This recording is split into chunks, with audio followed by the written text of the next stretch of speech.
And now, tonight's presentation of radio's outstanding theater of thrills, Suspense. Tonight, we bring you a story of a postmaster and his desperate search for an unwelcome package. We call it Fragile, Contents Death. So now, starring Victor Perrin, here is tonight's suspense play, Fragile, Contents Death.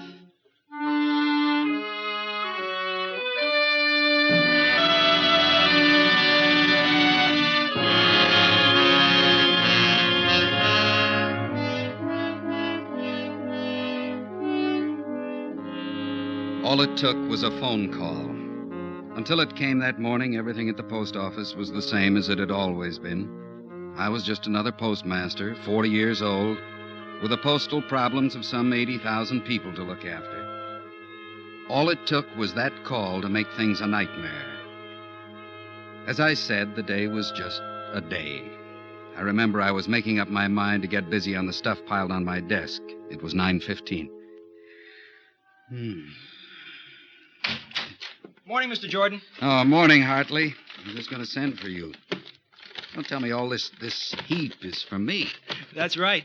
Well, didn't anybody weed it out? It's been weeded, Mr. Jordan. Well, if I must, I must. Even a parcel, I see. Yeah, it's marked personal. From Paxton and Brown, something or other, Broadway, New York. Oh, I remember. Sure, this must be that new type of lawn sprinkler I ordered for the wife. I should have had it sent to the house. Put it over there, would you? I'll take it along when I go home. Here? That's fine.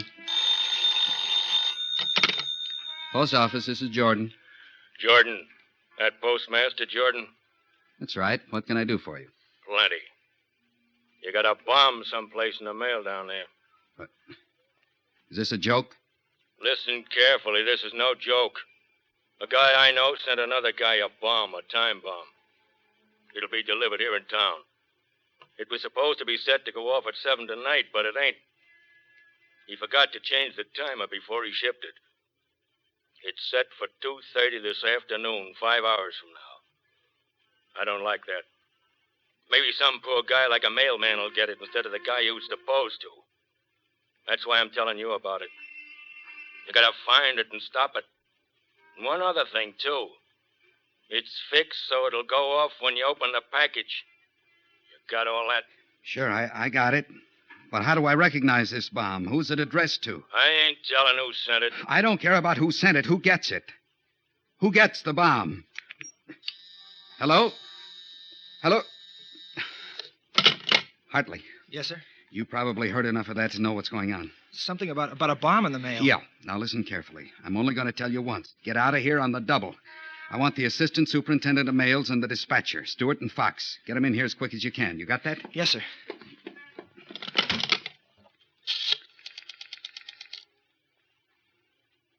Operator. This is Jordan. How many inspectors are in today, do you know? Just a moment, Mr. Jordan. Mr. Williams is in. Mr. Jackson left word he'll be out in Lincoln County until tomorrow. And Mr. Thompson entered the hospital this morning to have his appendix out. Well, ring Ed Williams for me, please. Tell him to get over to my office right away. It's urgent. Yes, sir. Oh, Fox. Come in, sit down. Yes, sir. Something wrong? Plenty. Bomb in the mail. You know much about it? I'll tell you later. Williams and Stewart are in on this, too. Man, are we ever in for a busy day? Hartley said there was a hurry-up call in here, so close that door in my face, Joe. Come on in, Ed. Close the door.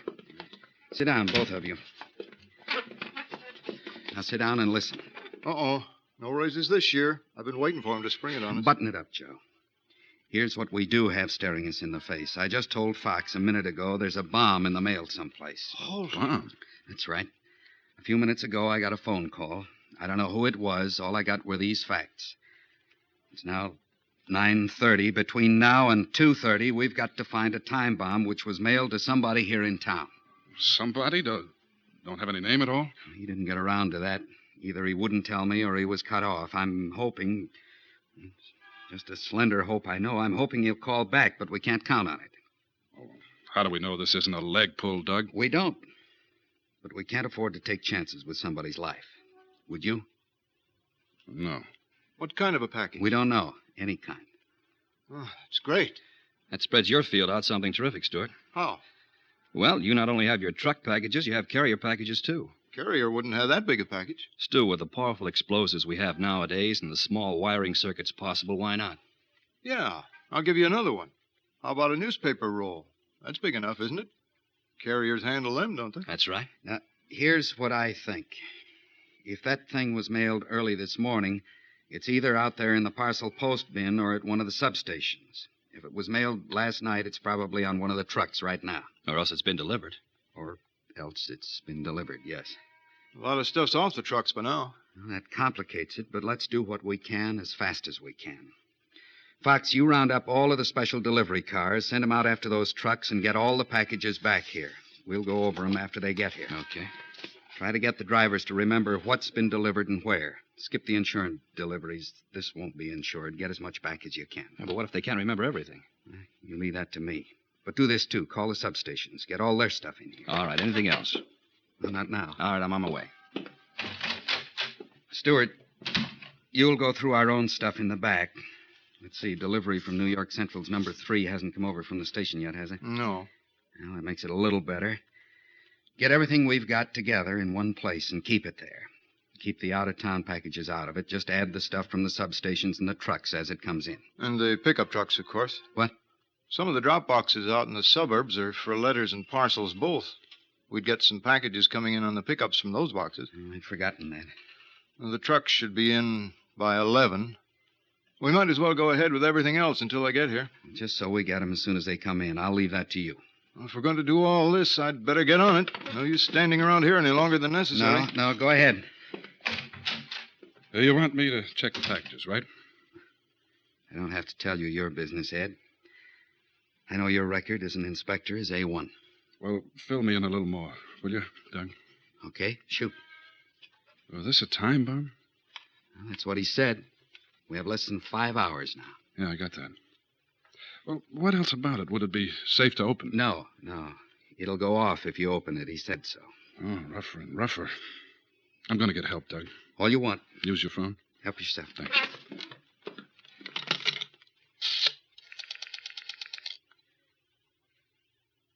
Operator. Outside line. Thank you.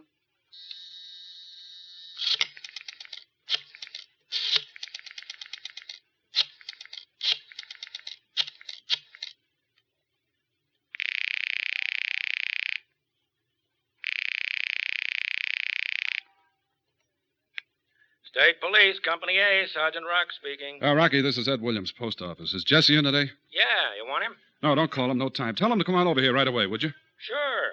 What do you want with explosive experts? You got a bomb? Maybe. Keep it under your hat. You know me. Another thing, Rocky, you guys got the fluoroscope just now? Oh, a touchy one, huh? No, we loaned it to Company E up in Fallman. I could use it, that's for sure. It's only about 100 miles. I'll call them up and get them to fly it in. Probably get it to you, about an hour or a little over. Oh, good. And you'll tell Jesse. Yeah, will do. Now, to work, Doug. Same here, boy. Yeah, how about those carriers? About 100 of them out there. 94. Well, can you do it? Can you hit them all? I don't know. All I can do is try. Bet you're thinking the same thing I am. Remembering the same case. Bowling Green, Kentucky. Yeah. That poor devil of a carrier. Alive, but barely. That's one reason I want to find this bomb before our luck runs out. Well, we're going to see to that. That it doesn't run out. I hope you're right, Ed. I sure hope you're right.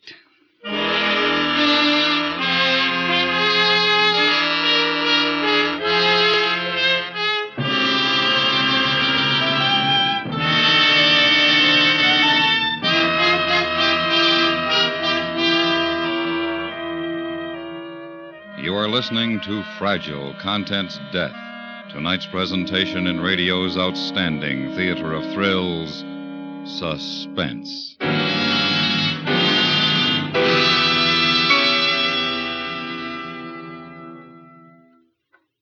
For you, the choice between living an ethical life or that of a fugitive from the law may be an easy one to make. But for the young parolee in tomorrow night's drama on the FBI in Peace and War, the choice is more difficult. His old criminal friends want to involve him in an easy money scheme. When he comes to the turning point, that moment at which he must decide between staying straight or going back to a life of crime, the temptation is most intense. For drama that packs a human interest punch, don't miss The Turning Point, tomorrow night, when the FBI in Peace and War is on the air over most of these same stations. And now we bring back to our Hollywood soundstage Mr. Victor Perrin, starring in tonight's production, Fragile, Contents Death, a tale well calculated to keep you in suspense.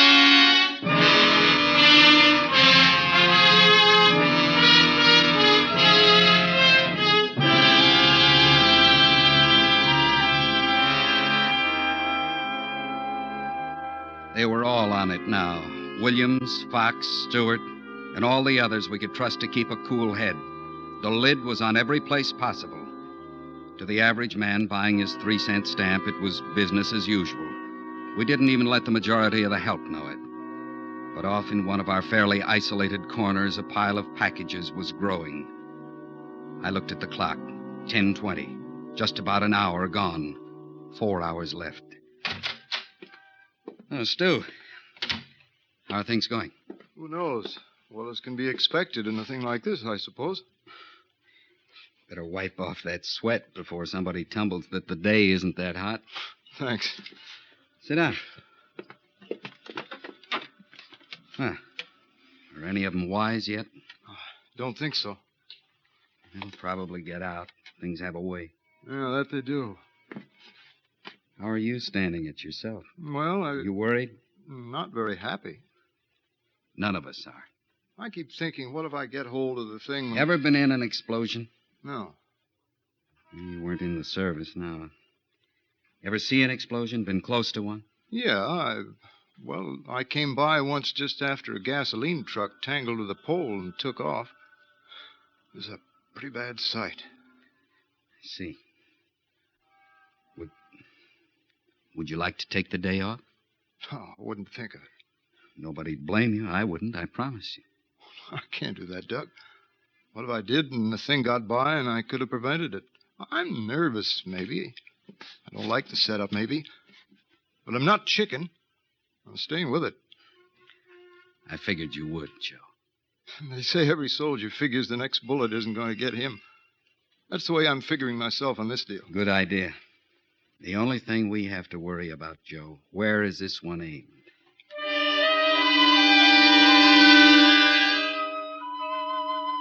$11:30. 2 hours gone. I went back to the mailroom.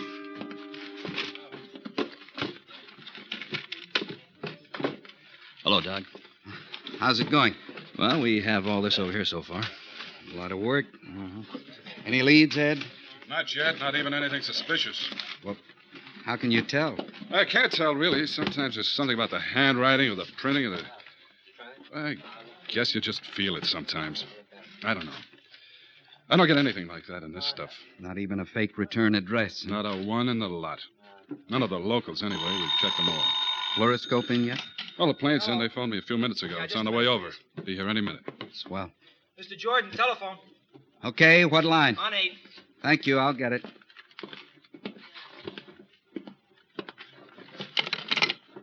This is Jordan. Mr. Jordan, this is Malloy on truck 15. Yes, Malloy. I got the word about getting back these packages. Everything's practically okay. Only this. My second delivery, I left one off at this place, 1724 Lime Street. I go back there a while ago and nobody's home. Well, they were there when you left the package? Yeah, a fat, bald-headed guy took it, as I remember. Well, check the neighbors. I already have, Mr. Jordan. Nobody knows for sure where they went. There's some talk about them leaving for Washington this morning, but I can't pin it down. They drove anyway. Car's gone. Garage is empty. Well, that's using your head, Malloy. At least we have something to shoot at. Do you remember the name? No, I don't. But that fat guy sure looked like a crook. Tabbed him for one the minute I laid out. What's that? Well, Miller came driving out and caught me and said you were hunting a package of stolen goods in the mail. Maybe he shot off his mouth too much, huh? Wasn't I supposed to know? No, Malloy. It's all right. I forgot that he knew what we were after. Well, you say you got everything else, huh? Yeah. Be right in if you say so. You do that. Check. Foxy, Yeah. look up 1724 Lime Street and get the name. Anything else? Get that name, then get on to it. The state police to intercept them if possible. Those people received a package this morning. They may have left town for Washington. They're probably driving. With luck, they may not have opened that parcel yet. It's a real long shot, sir. Going on a trip, carrying an unopened package? I doubt it. It's against common sense, but we have to try. You try, Foxy.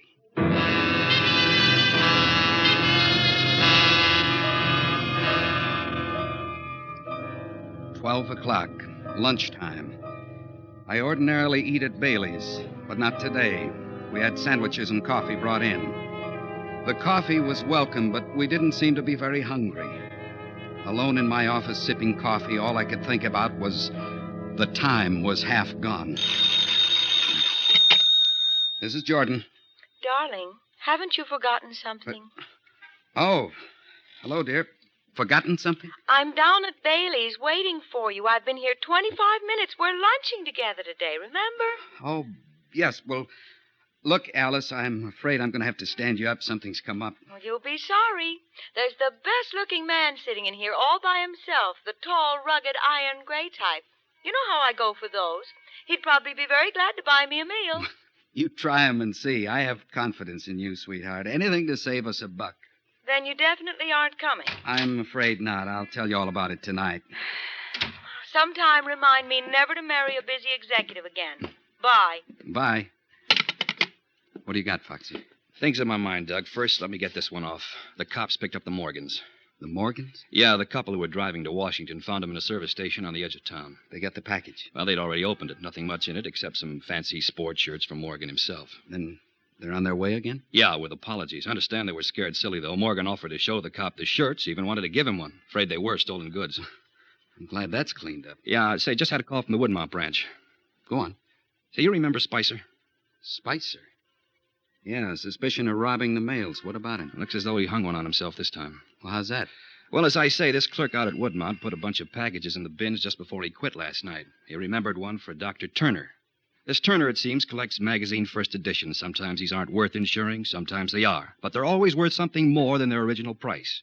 And this package looked like one of those. What about the carrier, Spicer? Well, it seems he blew in just as the place was about to close. Said he forgot a bag of his with some new shoes that he'd bought. He drifted through and then right out again. Nobody paid any attention at the time. And this morning, Turner's package is gone. Is that it? Mhm. Where's Spicer?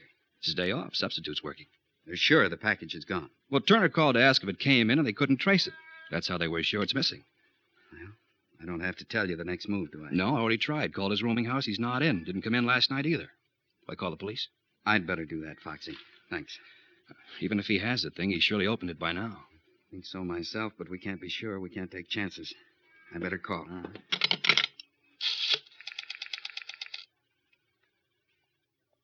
Operator? Get me the police station.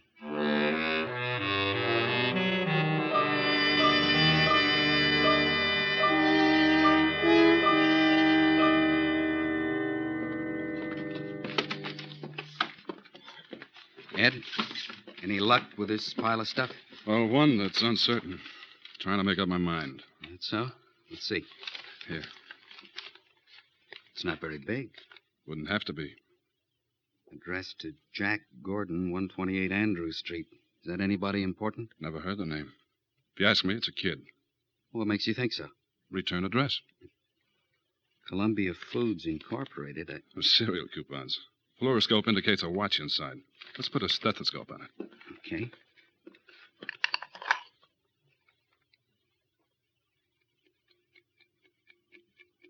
Get it? Ticks, all right.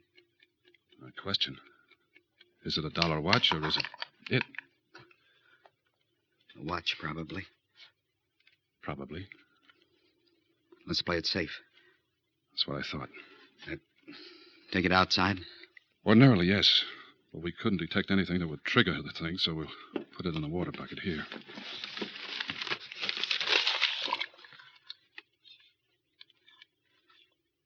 Did you put wetting agent in the water? Yeah. It'll soak through the wrapping quicker and then throw anything else inside that much faster.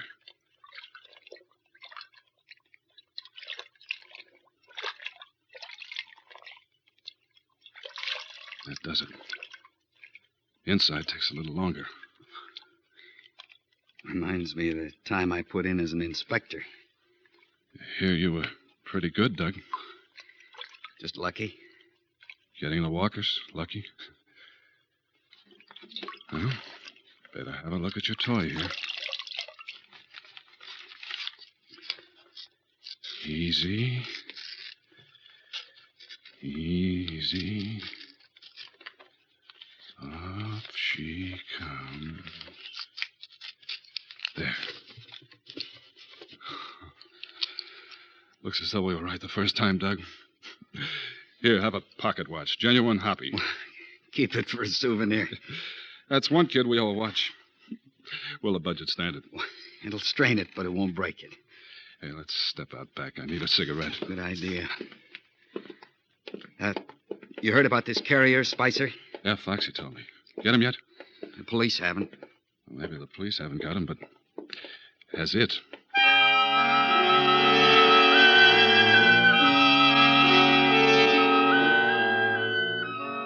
The clock's hands were still going around. 1:30. Just about 1 hour to go, and still we hadn't found that bomb. We hadn't found it. We hadn't found the missing carrier. All we had found was a new headache every few minutes. Mrs. Jordan. Mr. Jordan, this is Malloy again. The driver, you know. Oh, yes, Malloy. Do you have something new? Well, sorta. You see, Mr. Jordan, it's like this. While I was eating lunch, I kept thinking, and all of a sudden I remember this other package I delivered this morning, out on Beach Avenue. So I drive over here to see about it. I'm at the house now. Have you got the package? Have they opened it? No, it ain't open. But, well, you better talk to this lady, Mr. Jordan. She won't listen to me. Here, Mrs. Bates, this is the postmaster on the line. Himself in person. Hello. This driver says you're the postmaster, is that right? That's right. This is Douglas Jordan. I don't understand all this about the package which came from my husband. First this man delivers it, now he wants it back. Well, he's perfectly right, Mrs. Bates. We'd very much like to have that parcel. I don't see why. It has my husband's name on it. It's the correct address. I'm afraid I can't give it back until my husband has a chance to examine it. What did our driver tell you, Mrs. Bates? He had some story about stolen goods, but that doesn't make sense. Anyone would know that my husband would Someone may have confused him with another Bates. Have you thought of that? No, I hadn't, but I'm still sure that my husband should pass judgment on this. If I were to take the responsibility and I were wrong... Let me take the responsibility, Mrs. Bates. He might not see it that way. He might say I let myself be talked into something. Mrs. Bates, believe me, I'm sure your husband would be the first to thank us if he only knew. On my word of honor, we must have that package. Well, it's your responsibility, understand? Here, young man. But I don't think my husband will thank you. He doesn't like anyone connected with the government. None of you. For that, I'm sorry, Mrs. Bates, but thank you for giving us that parcel.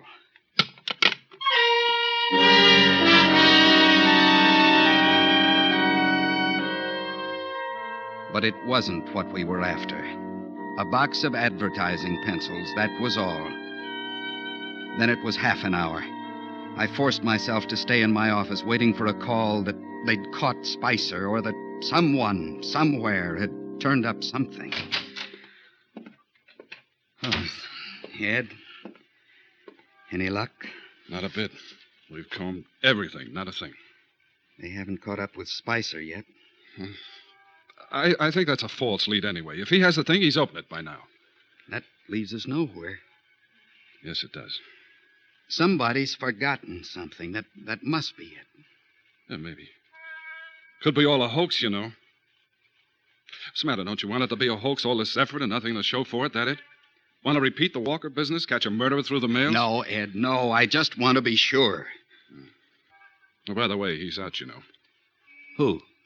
Steve Walker, the brother. He's out of jail. Didn't you know? Well, why are you looking so funny? Steve Walker. He said he'd get me. Well, yeah, so what? Where did I put it? Where's that lawn sprinkler? Lawn sprinkler? Now I know. Where'd that package come from? I've had it right here all day. Didn't even think about it. Came early this morning. Let's not think. Let's move. Give me that. Is there time? I think so. Better be. Get it under the fluoroscope.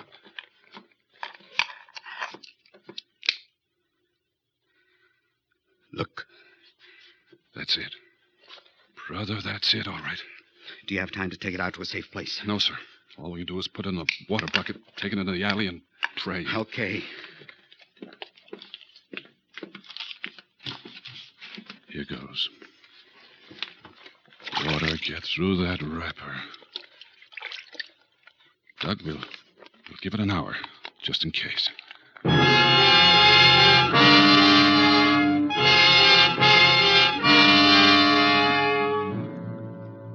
5 minutes. 15. 30 minutes. 45. 1 hour. And then... Well, Doug, there it is. All in little pieces. Be glad those pieces aren't you. I am, Ed. I am. A pretty good collection of evidence. Yeah, You just can a go minute, after please. Steve Walker with this, Doug. Mr. Jordan, telephone. Coming. On 4. This is Jordan. Well, I couldn't bear the thought of you plodding away down there. Now, maybe you'd like to hear the story about my luncheon. It was the most Why, exciting... it'd better be good, honey. Wait till you hear the one I've got for you.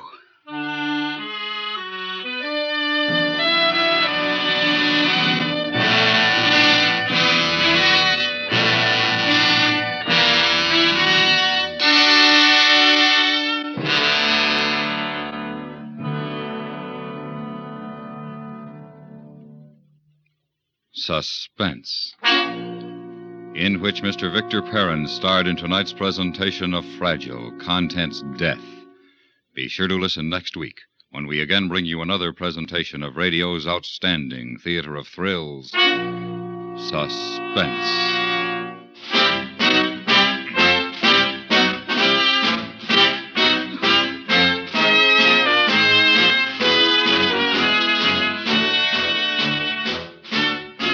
Suspense is produced and directed in Hollywood by Anthony Ellis.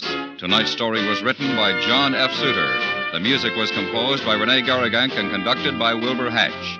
Featured in the cast were Vivi Janis, Leonard Weinrib, Helen Klebe, Herbert Ellis, Ted Bliss, John Larch, Charles Seal, and Frank Gerstle. This Friday night, the CBS Radio Workshop takes you on an exciting excursion into the world of fantasy as it recounts Antoine de Saint-Exupéry's delightful story of The Little Prince. A bestseller in America as well as France and a joy to readers of all ages, The Little Prince is sure to be one of your all-time dramatic favorites as you hear it this Friday night over most of these same stations on the CBS Radio Workshop.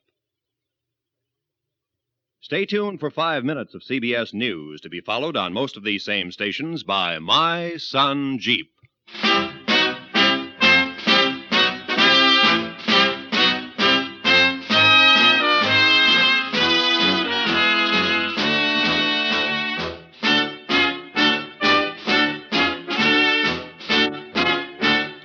You hear America's favorite shows on the CBS Radio Network.